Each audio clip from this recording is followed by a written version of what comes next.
Hey guys, it's your girl Kizzy Rock. Happy Tuesday. Happy Tuesday, guys. Hope you guys are enjoying your day. I want to say hey to all my new subscribers as well as seasoned subscribers. I have a word for you guys. So, guys, I wanted to talk to you about you've always been a target. You have always been a target, but they are about to regret it.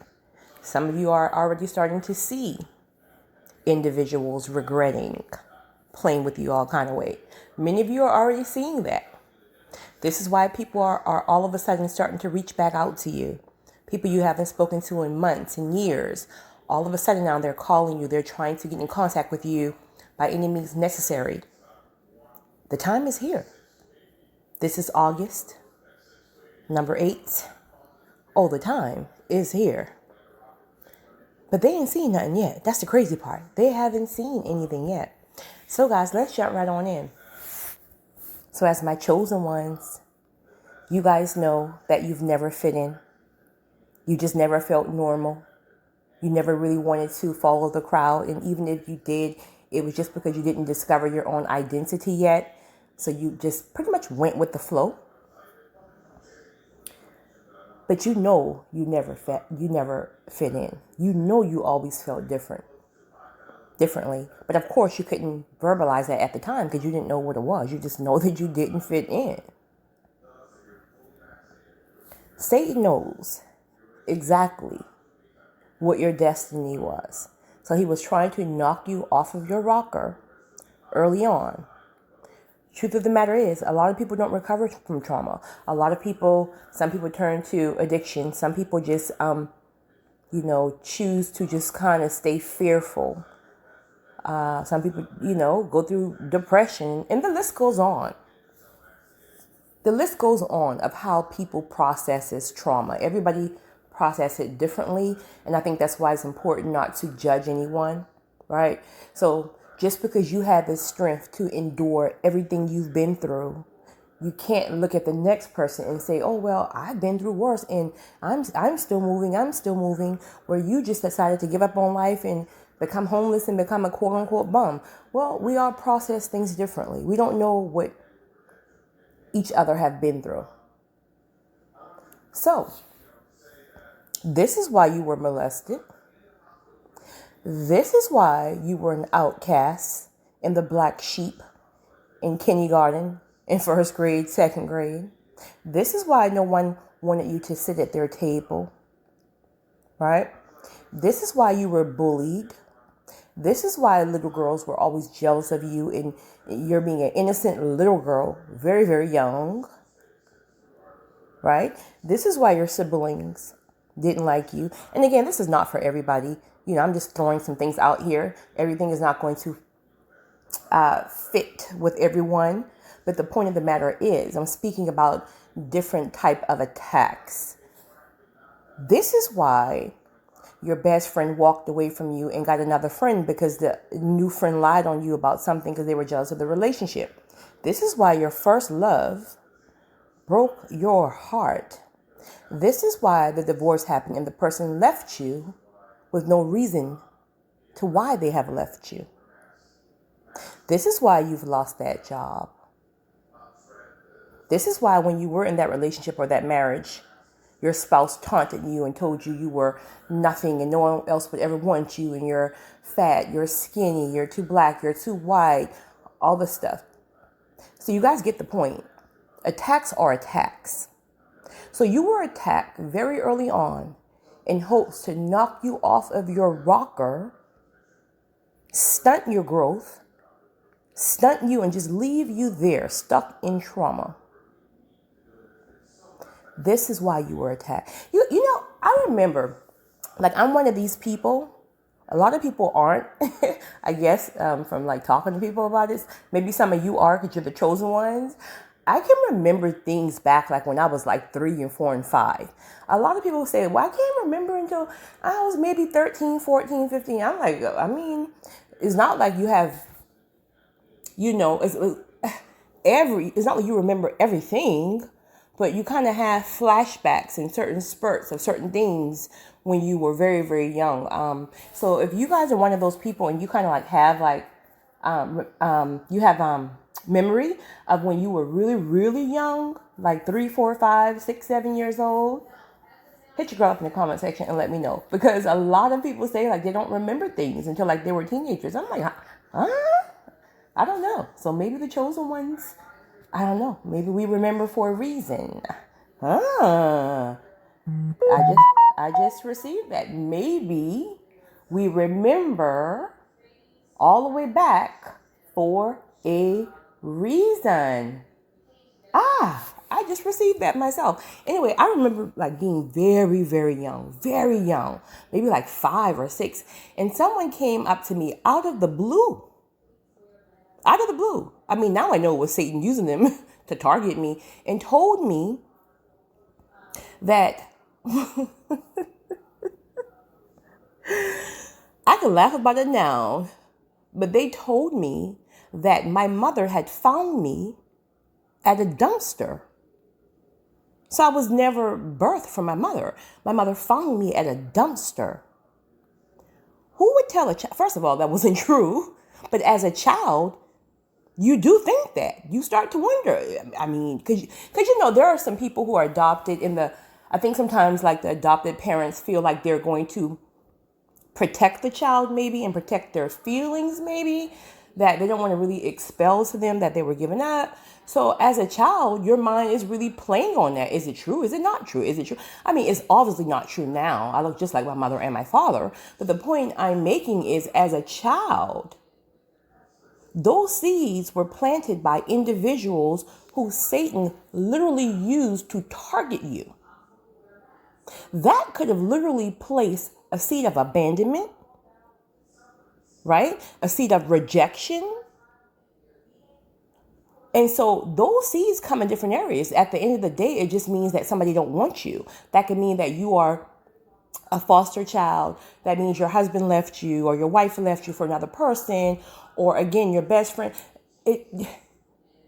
It's all rejection. It's all rejection. The seed of rejection and the seed of abandonment is one of the most, well, I won't say most, but it's one of those seeds that can literally stunt you and leave you right there. Many people are still stuck right there because they feel like no one else would ever want them. They're never good enough, because if no one ever wanted me, why would anybody want me now? Well, honey, I'm here to tell you, you were targeted very early because Satan knows the plan that God has for you.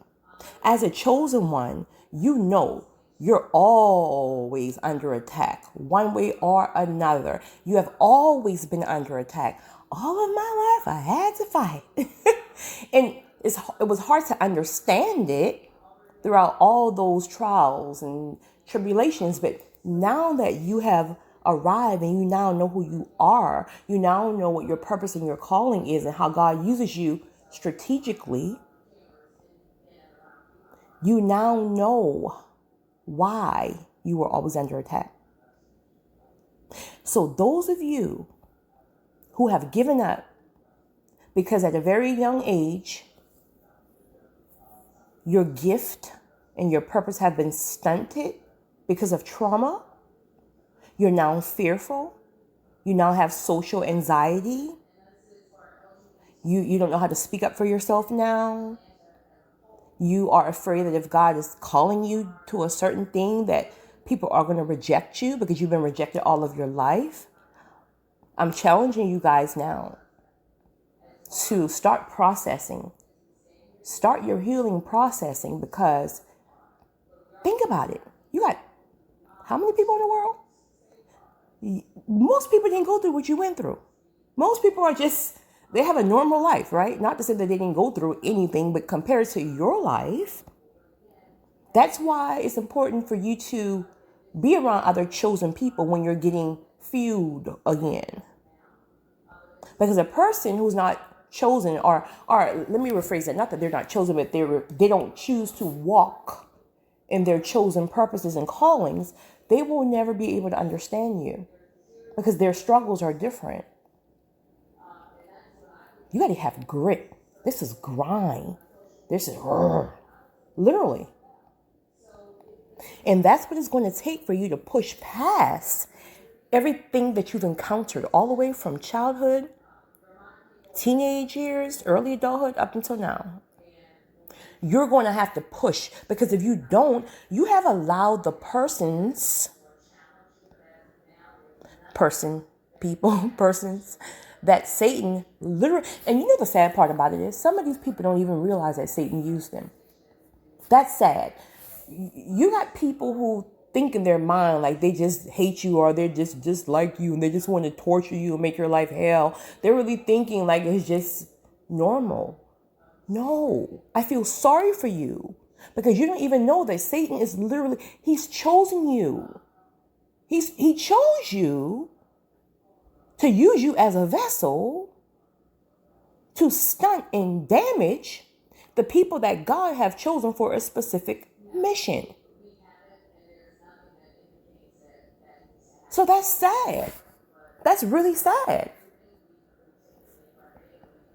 But guys, you got to push through, because when you get there, it will all make sense. But you will have this type of strength and this type of power to know like, oh my goodness, I pushed past all of that stuff for 10 years, 15 years, 20 years, 30 years, 40 and 50 and 60 and so on. But when you look back and realize that you didn't give up, or that you didn't give your enemy control of your destiny, regardless of how difficult it was, you push through. That's power. That's revenge. You don't have to, listen, you don't have to get into that petty mess and do what they do. No. The most powerful revenge you can have is to become successful. And again, success does not equate to money, at least not in my definition. Success is about arriving to your purpose and your calling and discovering finally peace, because your purpose gives you peace, and so on. And we grow and we continue to grow. But to those of you like myself who have already pushed through, right? Some people are still struggling, but if you've already pushed through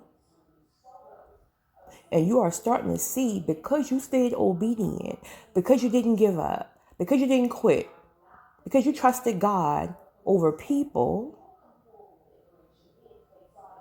these blessings are flowing in. But you know what? You haven't even seen a third of the blessings. God is giving us right now pieces of it. And I think it's also because he don't want to have us get too bougie on him, right?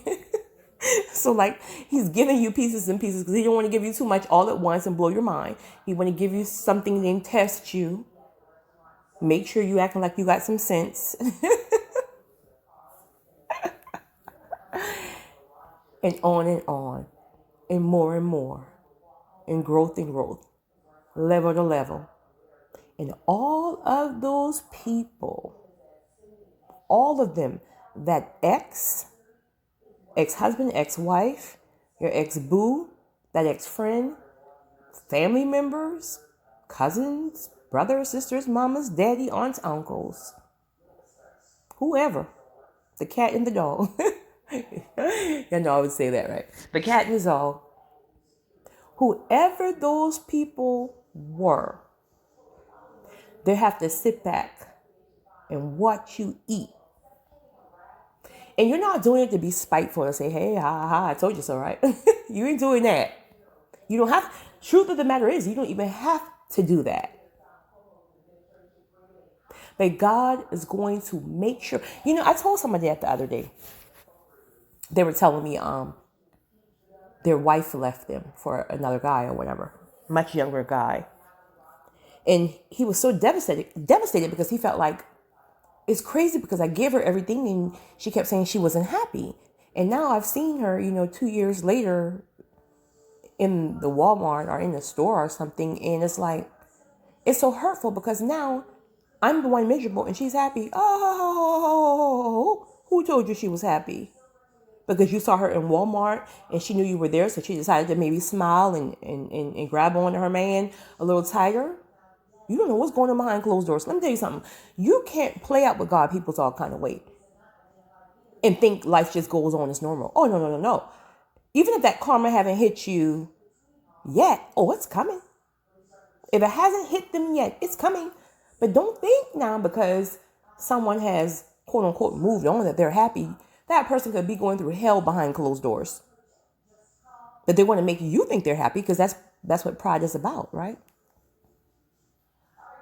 So keep pushing, guys. Keep walking towards your purpose and your calling.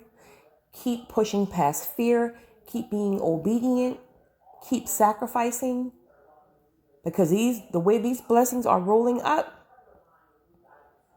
those same individuals are going to have to watch you eat.